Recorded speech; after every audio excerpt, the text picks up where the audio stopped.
we have to understand what really happened there. So there are a few explanations that our sages give what caused them to die.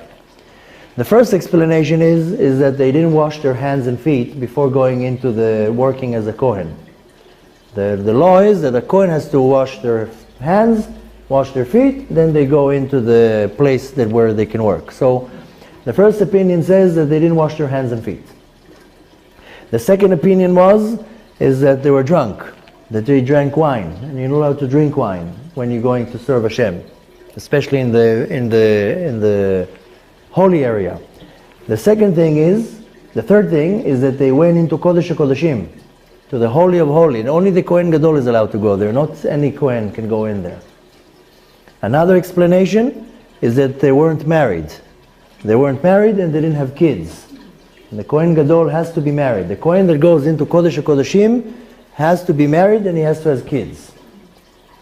So there's all sorts of explanations. What did they do to cause them to die while they went to the altar to sacrifice? Because in general it doesn't make sense. Why? Now, interestingly, we find that there's a certain book by the Gaon Chida. The book is called Chomat Anach, and he says the 5 things that they did is the acronym of Esh Zara.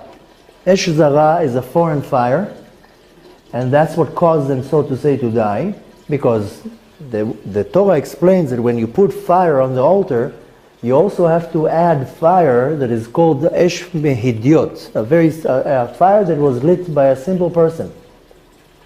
The main fire is lit by a priest, but you have to merge 2 fires, and one of them has to come from a simple person. So one opinion said that Nadav and Avihu, they went out to bring foreign fire. So they did what they were told.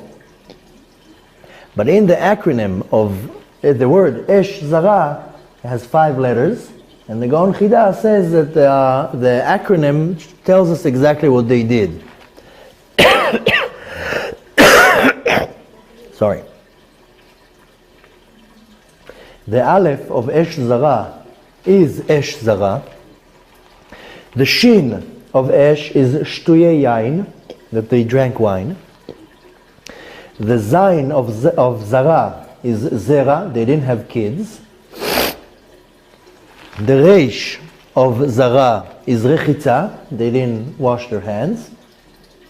And the Hey of Zara is that Horu Halacha Bifnei Rabam, that they said a halacha in front of Moshe Rabbeinu, which was a disgrace.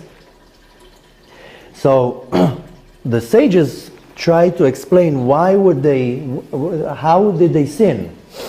So they brought the foreign fire, they went in drunk, they said a halacha in front of Moshe.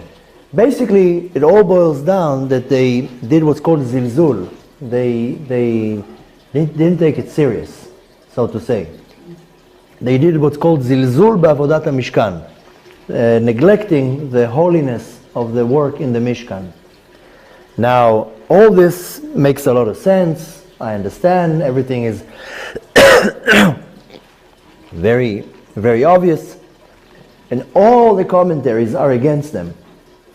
Basically saying, yeah, they sinned. Oh, I have the tea, but thank you.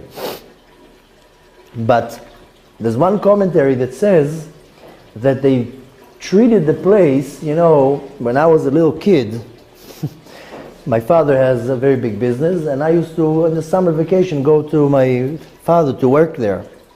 Now, I would just walk. I would come in, out, up, down. I would do whatever I want. I'm the boss's son.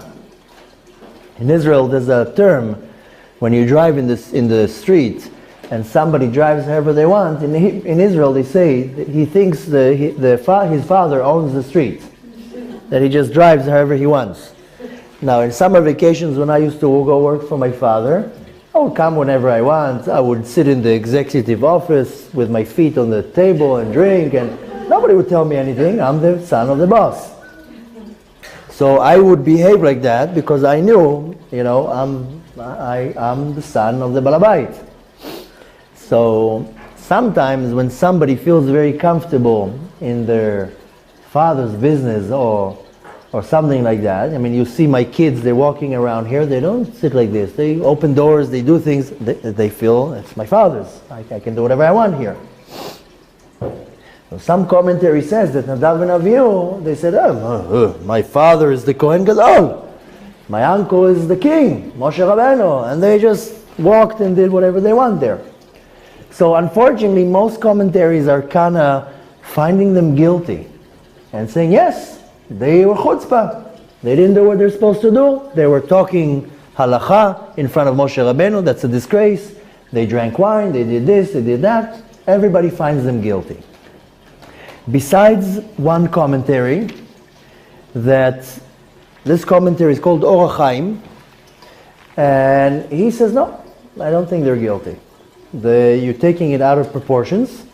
They weren't guilty at all.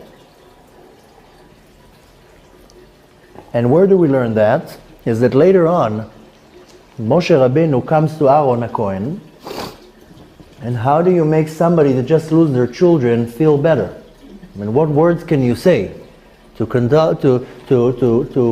appease, to say somebody that just lost his two kids? There's nothing much to say. And we know that when chas v'shalom, a parent loses a child in a very tragic way, you can't make that person feel better. Or you're going to tell him the child was a great child. There's no words to comfort the parent. I'm not talking about when somebody dies when they're 90 years old. So okay, that's the way of life, and that's the reality.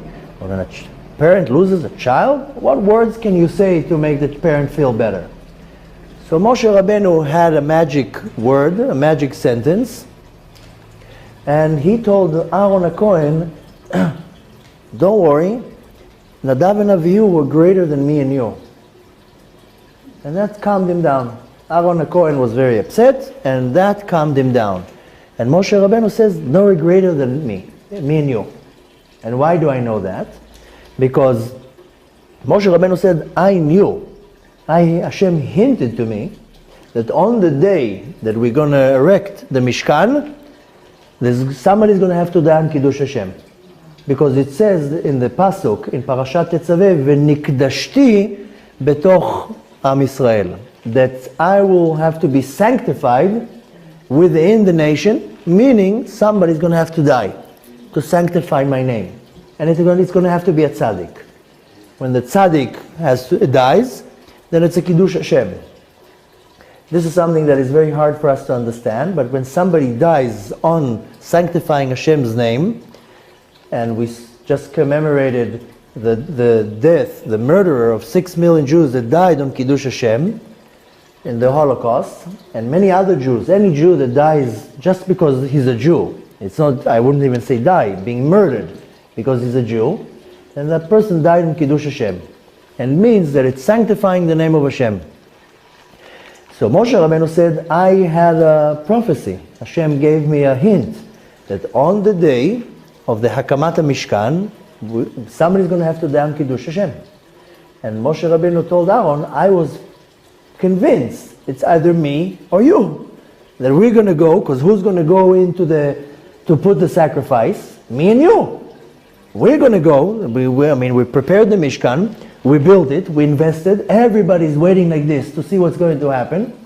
And Moshe Rabbeinu says, I couldn't say anything, but I was convinced that either me or you are going to die. And now that I see that they died, I understand that they were greater than me and you.